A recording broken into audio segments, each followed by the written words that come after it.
Usted está en El Radar, en Blue Radio.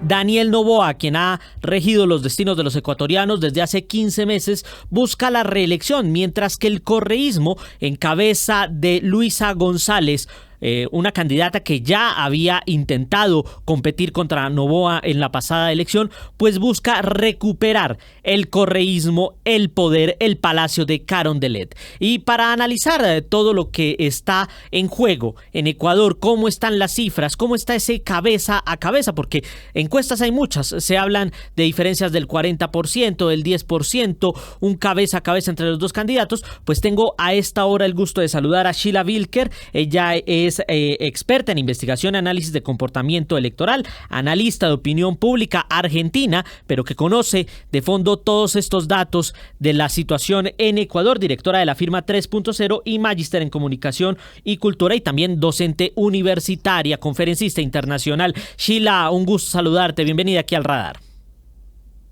Un placer acompañarte, Andrés, un gusto estar hoy contigo. Bueno, comencemos con los datos, porque el punto que es central es qué va a pasar el domingo, cómo se está empezando a configurar. Entendemos que las encuestas son una fotografía del momento y no es lo que va a definir la elección, pero ¿qué es lo que está pasando? ¿Cómo se está configurando el panorama según los datos que ustedes han recopilado en 3.0? Bueno, primero déjame decirte que lo que estamos viendo es una especie de, vos lo planteabas recién por las disparidades, una especie de guerra de encuestas. En este contexto lo que nosotros tenemos es ya desde hace un tiempo una escena de hiperpolarización, ¿no? Digamos, donde los dos grandes candidatos, Daniel Noboa, Luisa González, de alguna manera se hacen con el grueso de la preferencia electoral, y te diría que eso sucede a costa de los más de 10 fórmulas o binomios presidenciales que hay en juego, ¿no? Estamos hablando de 15, 16 binomios presidenciales.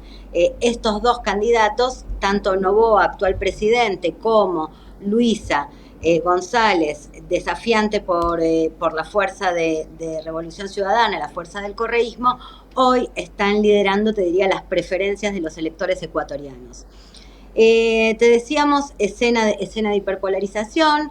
Dentro de esa escena de hiperpolarización lo que nosotros venimos viendo es que Luisa performa primera, o sea, aparece como favorita.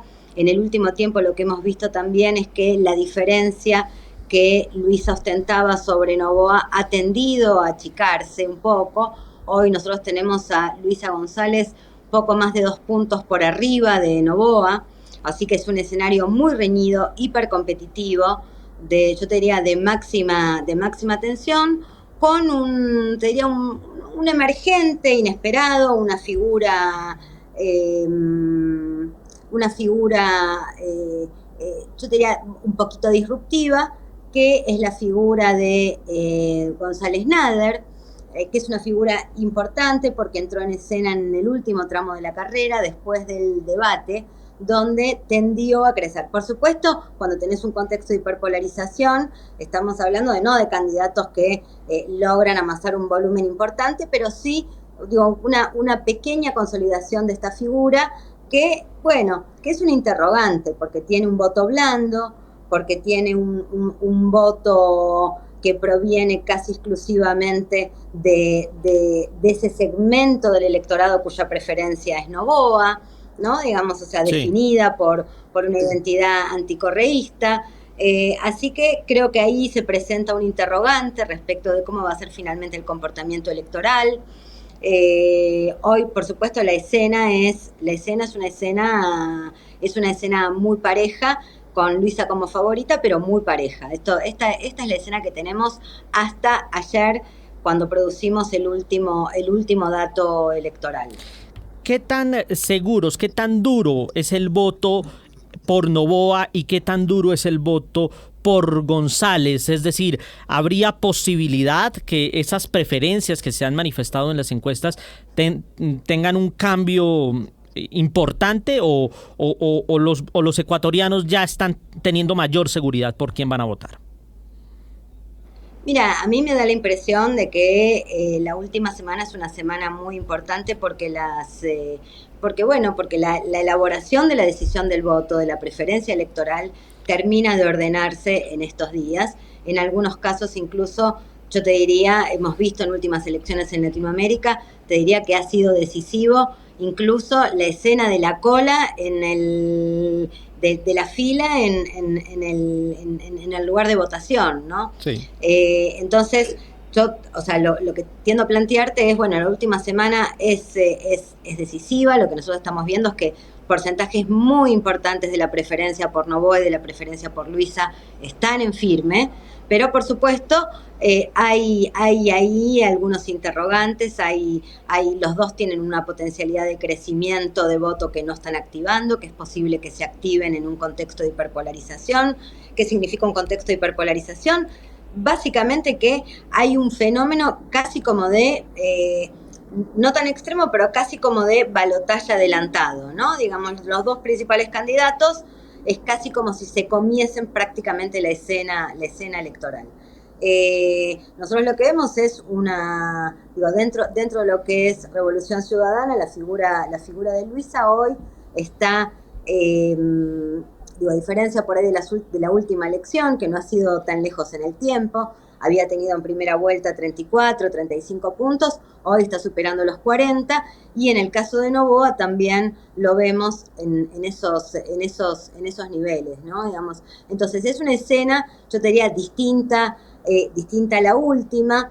Yo diría la proveniencia o las razones del voto a Noboa se ordenan alrededor de la sensibilidad anticorreísta por un lado, ¿no? Digamos, o sea, Noboa junta el voto anticorrea, y también junta voto respecto de un tema controversial como es la seguridad, el orden, ¿no? Entonces aparece un argumento muy importante para sostener su voto que tiene que ver con la idea de darle tiempo y los activos en seguridad.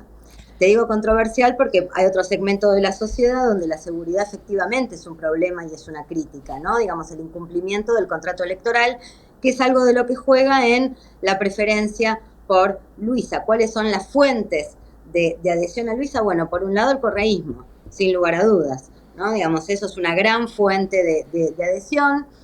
Ahí hay que considerar también el tema de la lealtad. El tema de la lealtad en este contexto no es un tema menor, sobre todo por los antecedentes relativamente recientes de la escena ecuatoriana, ¿no? Digamos, de presidentes que han llegado al poder de la mano del correísmo, de Correa, y que no han obrado en consecuencia. Entonces, la lealtad empieza a ser un valor. Hay otro elemento que es la crítica, por supuesto, a Noboa, al incumplimiento del contrato electoral y la crisis económica, ¿no? Digamos, yo te diría los que ponen el foco en la cuestión económica, ahí hay una preferencia por Luisa, y finalmente creo que Luisa González tiene un plus personalísimo propio que tiene que ver con ella como candidata, su propia figura, yo te diría, tiene ese, nosotros decimos ese je ne sais quoi, ¿no? Digamos, ese plus, ese fenómeno carismático, personalísimo, que tiene mucho que ver con la cercanía, con una historia de vida muy interesante, ¿no? Digamos, que genera identificación con la ciudadanía, y creo que ahí también hay elementos que componen esa adhesión a la figura de Luisa. Así que, en definitiva, dos fuentes del voto importantes o centrales para la preferencia por Noboa, y tres fuentes o tres argumentos para la preferencia por Luisa González. Bueno, ya para finalizar, Sheila, vamos rumbo a un balotaje, a una segunda vuelta en Ecuador. Recordemos un poco las normas. Para ganar en primera vuelta tiene que tener el candidato el 52%, 51% de los votos, o tener más del 40% y una distancia de casi 10% con el segundo. Vamos para una segunda vuelta. ¿Y qué tanto podría modificar los resultados el tema del silencio? Es decir, ¿se podría estar configurando alguna opinión de los ecuatorianos no expresa que podría afectar el resultado? Bueno, a ver, las espirales de silencio siempre son un riesgo en toda medición, ¿no? Digamos, y por supuesto es algo que uno ve retroactivamente. Así que el tema del silencio o la dificultad para expresar opiniones, yo creo que hoy no está, o intuyo que no está, pero sí, por supuesto, es algo que siempre es un riesgo en toda medición. Yo no veo hoy una escena de resolución en primera vuelta. O sea, creo que esto va camino a un balotaje. Creo incluso que se han puesto en juego en estas campañas, en este contexto de, insisto, la hiperpolarización, porque es un gran ordenador de esta escena electoral, esta idea de, de los candidatos por pelear una resolución en primera vuelta. Yo creo que eso va a ser difícil, veo prácticamente imposible que esta elección se resuelva en primera vuelta, pero bueno, siempre una elección es un misterio, y los instrumentos de recolección son, te diría, termómetros de la sensibilidad en un momento determinado, ¿no? Todavía hay segmentos indecisos, todavía hay voto poco seguro. El voto poco seguro es un voto que se manifiesta hacia un candidato, pero al mismo tiempo se expresa como un voto con dudas, con interrogantes. Así que, todos estos elementos también hacen a la escena. Bueno, Sheila, te agradecemos mucho. Vamos a estar muy pendientes de lo que pasa en los resultados de este domingo en las elecciones de la primera vuelta presidencial en Ecuador. Vamos a ver si esto que nos dices, este cabeza a cabeza que hoy aventaja a Luisa González, se termina evidenciando, o cuáles son los resultados, y los conversaremos muy pronto aquí en Blue Radio. Muchas gracias por estar con nosotros. Un placer, Andrés, un placer acompañarte. Y ustedes sigan conectados con El Radar en Blue Radio. Usted está en El Radar en Blue Radio.